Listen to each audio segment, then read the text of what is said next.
कमला एक बहुत स्वार्थी महिला है।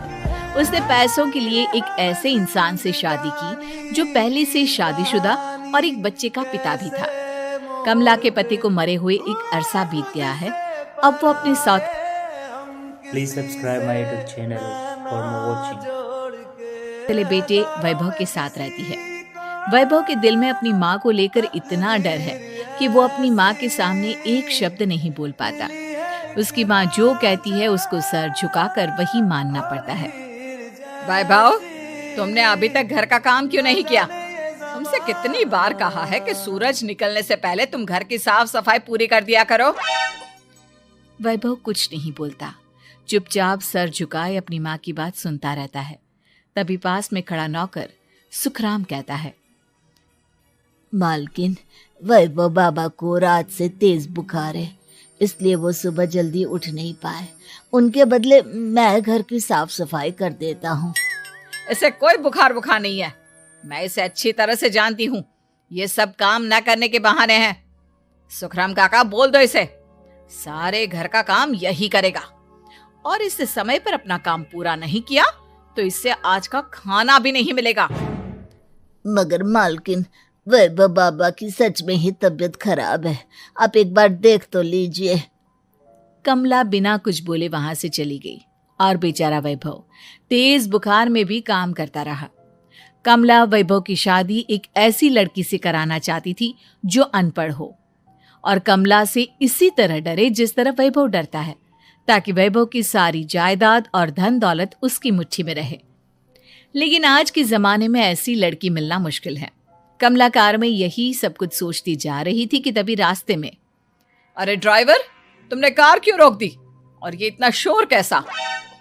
मैडम, आगे कुछ बंजारों का खेल चल रहा है, इसलिए भीड़ लगी है। मैं अभी भीड़ को साइड में करवाकर कार निकालता हूँ।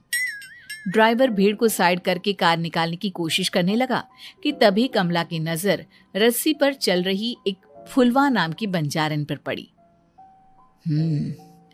क्यों ना मैं इस बंजारन की शादी वैभव से करा दूं। ये तो अनपढ़ लग रही है, मेरे पैरों तले दबकर भी रहेगी। मुझे अभी इसके माँ बाप से बात करनी होगी। ये सोचकर कमला ने उन बंजारों से बात की और उन्हें शाम को अपने घर बुलाया। फुलवा के माता पिता वहां उसे लेकर आ गए। उन्होंने इतना आलीशान घर पहले कभी नहीं देखा था। अच्छा हुआ आप लोग आ गए। देखिए, मुझे घुमा फिरा कर बात करने की आदत नहीं है, इसलिए सीधे सीधे मुद्दे पर आती हूँ। मुझे आपकी बेटी बहुत पसंद है। मैं अपने इकलौते बेटे की शादी आपकी बेटी फुलवा से कराना चाहती हूँ। इसके बदले में आप जो चाहो वो ले सकती हैं। तभी फुलवा की माँ कहती है, ये क्या कह रही है मैम साहब? कहीं आप हमारी गरीबी का मजाक तो नहीं उड़ा रही ना? आप मेरे बेटे से मिल लो। अगर आपको मेरा बेटा पसंद आता है तो मैं कल से ही शादी की तैयारी शुरू कर दूंगी। सुखराम, सुखराम, वैभव को लेकर आओ। फुलवा अपनी माँ के कान में फुसफुसाती है, माँ, कहीं इस मेम साहब का छोरा पागल तो ना है? फुलवा अपनी माँ से बात कर रही होती है कि वैभव वहां आता है। फुलवा उसे देखती ही रह जाती है और उसके माता पिता उसकी शादी तय कर देते हैं। शादी वाले दिन किसी को फुलवा और वैभव की बेमेल विवाह की बात समझ में नहीं आती। फिर भी एक औरत कमला से पूछ ही लेती है, कमला जी, आपने अपने इकलौते बेटे की शादी देहाती गवार से क्यों करा दी? ये बंजारन आपके घर की बहू बनने लायक तो नहीं है। कम से कम अपने स्टेटस का ही ख्याल कर लिया होता। बहू तो अपने टक्कर की लाती, आपने तो बंजारन को ही बहू बना लिया। अब कमला को समझ में नहीं आ रहा था कि इस बात का क्या जवाब दे। वो कुछ देर चुप रही और सोच समझ कर कहती है, बहन जी, आपको तो पता है आजकल के बच्चे किसी की बात कहाँ सुनते हैं। मैं तो अपनी बहू एक पढ़ी लिखी और अपनी सोसाइटी की ही ढूंढ रही थी। लेकिन मेरे बेटे ने मेरे सामने इस बंजारन को लाकर खड़ा कर दिया। बोला कि मैं शादी करूंगा तो इसी से। अब भला मैं क्या करती, मुझे अपने बेटे के सामने झुकना ही पड़ा। कमला की ये बातें सुखराम भी सुन रहा था। उसने ये सारी बातें वैभव को जाकर बता दी। काका, मैं तो फुलवा को जानता भी नहीं, फिर माँ मेरे बारे में झूठ क्यों कह रही है? अरे बेटा, तुम कितने भोले हो। तुम्हें कुछ भी नहीं पता। तुम्हारे पिता अपनी सारी संपत्ति तुम्हारे नाम करके गए हैं। तुम्हारी माँ नहीं चाहती कि यह संपत्ति तुम्हें मिले, इसलिए उन्होंने तुम्हारी अनपढ़ लड़की से शादी करवाई ताकि तुम्हारी तरह वो भी अपने हक के लिए आवाज ना उठा सके। सुखराम काका, मैं क्या करूं, आप ही बताओ। माँ के सामने आते ही मेरे हाथ पैर कांपने लगते हैं। मैं माँ को कुछ भी नहीं कह पाता। वे दोनों बात कर ही रहे थे कि अचानक कमला वहां आ गई। कमला को देखकर दोनों घबरा गए। तुम दोनों फिर कभी बातें कर लेना, अभी फेरों का समय हो गया है, चलो जल्दी आओ। इस तरह फुलवा और वैभव की शादी हो गई। अगले दिन कमला ने फुलवा को बुलाया और उसे नसीहत देने लगी। देख बंजारन, तुझे मैंने अपनी बहू बना तो लिया है, लेकिन तुझे इस घर में आंख कान मुंह बंद करके रहना होगा। घर का काम कर और अपने पति से मतलब रख, समझी? कमला का ऐसा रवैया फुलवा को बिल्कुल समझ में नहीं आया। उसने वैभव से इस बारे में बात की। सुनिए ना, माँ जी ने जिस तरह मुझसे बात की मुझे अच्छा नहीं लगा। शादी से पहले तो वो मुझसे बहुत अच्छे से बात कर रही थी, लेकिन शादी के बाद उन्हें क्या हो गया? तुम ज्यादा मत सोचो, जैसा माँ कहती है वैसा ही करो। ये कहकर वैभव वहां से चला गया। अगले दिन वैभव को घर के नौकरों की तरह काम करता देख फुलवा को बहुत हैरानी हुई। फुलवा ने इस बारे में सुखराम काका से बात की तो सुखराम काका ने फुलवा को सारी बात बता दी। अब फुलवा को समझ में आ गया कि उसकी सास ने एक बंजारन को बहू क्यों बनाया। एक दिन वैभव घर का काम कर रहा था, तभी उससे कांच की प्लेट टूट गई। किसने गिराई ये कांच की प्लेट? वैभव को वहां खड़ा देख कमला ने छड़ी से उसे मारना शुरू कर दिया। उसके पैर में कांच चुभ गया और खून बहने लगा, लेकिन फिर भी कमला उसे मारे जा रही थी। ये देखकर फुलवा ने कमला के हाथ से छड़ी छीन ली और तोड़कर फेंक दी।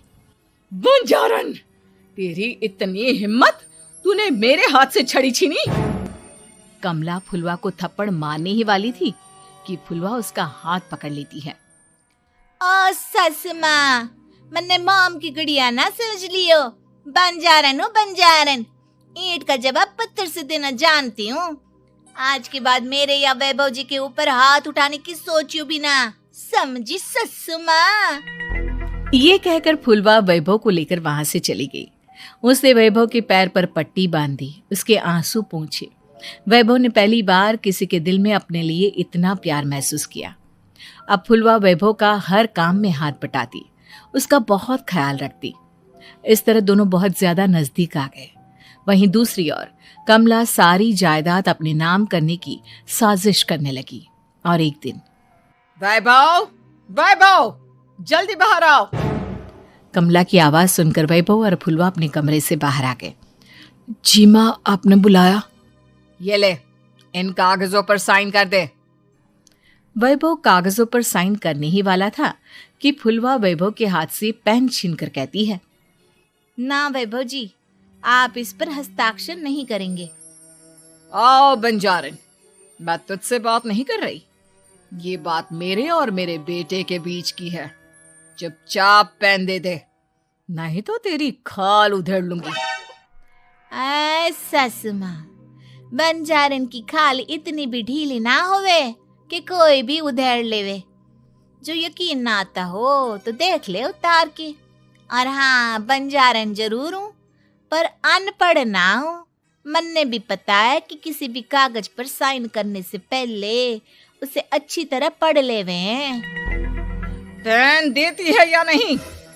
ये कहकर कमला फुलवा को मारने आई तो फुलवा ने कमला को धक्का दे दिया और वो नीचे गिर गई। कमला डरकर वहां से भाग गई। अब फुलवा ने वो कागज उठाए और वैभव के साथ सीधा वकील के पास चली गई। वकील ने वो कागज देखे और फुलवा को बताया, वैभव के पिता की सारी जायदाद और संपत्ति वैभव के नाम है, लेकिन वैभव की सौतेली माँ इस संपत्ति को अपने नाम कराना चाहती है, इसलिए इन कागजों पर वो साइन करा रही थी। तो अब हमें क्या करना चाहिए वकील साहब? वकील ने फुलवा और वैभव को सब कुछ अच्छी तरह से समझा दिया। अब दोनों घर पर पुलिस को लेकर पहुंचे। कमला पुलिस को देखकर घबरा गई। पुलिस ने कहा, आपके नाम की कंप्लेंट हुई है, आपको हमारे साथ थाने चलना होगा। कंप्लेंट? कैसे कंप्लेंट? आप अपने सौतेले बेटे पर बहुत अत्याचार करती हो, धोखे से सारी जायदाद अपने नाम करा रही थी। अब नहीं इंस्पेक्टर साहब, जरूर ये मेरी बहू की कोई साजिश है, इसने गलत कंप्लेंट की है। मैडम, शिकायत आपकी बहू ने नहीं बल्कि आपके बेटे वैभव ने की है। कमला वैभव का नाम सुनकर दंग रह गई। जिस बेटे ने कभी उसके सामने सर नहीं उठाया था, आज वही बेटा उसके सामने पुलिस को लिए आया है। वैभव, तुम्हारी इतनी हिम्मत कि तुम पुलिस को ले आए? हाँ माँ, मैं लाया हूँ पुलिस को, और मेरे अंदर इतनी हिम्मत कभी ना आती अगर फुलवा मेरा साथ ना देती। आपने बंजारन बहू को लाकर अपने ही पैर पर कुल्हाड़ी मारी है माँ। मैडम, अब की बात खत्म हो गई हो तो चलो हमारे साथ। वैभव, मुझे माफ कर दो, मुझे थाने मत भेजो। आज के बाद मैं तुम्हें कभी नहीं मारूंगी, तुम्हें कभी परेशान नहीं करूंगी, मुझे माफ कर दो। वैभव अपनी कंप्लेंट वापस ले लेता है और पुलिस वहां से चली जाती है। वैभव अपनी सौतेली माँ से कहता है, मैंने पुलिस को वापस तो भेज दिया है, लेकिन मैं आपको माफ नहीं कर सकता। आपने बचपन से आज तक कभी मेरे सर पर हाथ नहीं रखा, हमेशा मुझे मारती रही, नौकरों की तरह बर्ताव करती रही। आप इस घर में नहीं रह सकती, चली जाइए यहाँ से। कमला घर छोड़कर चली गई और सड़क किनारे खड़ी होकर सोचने लगी, काश मैंने वैभव को माँ की तरह प्यार किया होता तो आज मैं इस तरह से बेसहारा ना हो जाती। Please subscribe my YouTube channel for more watching and interesting content.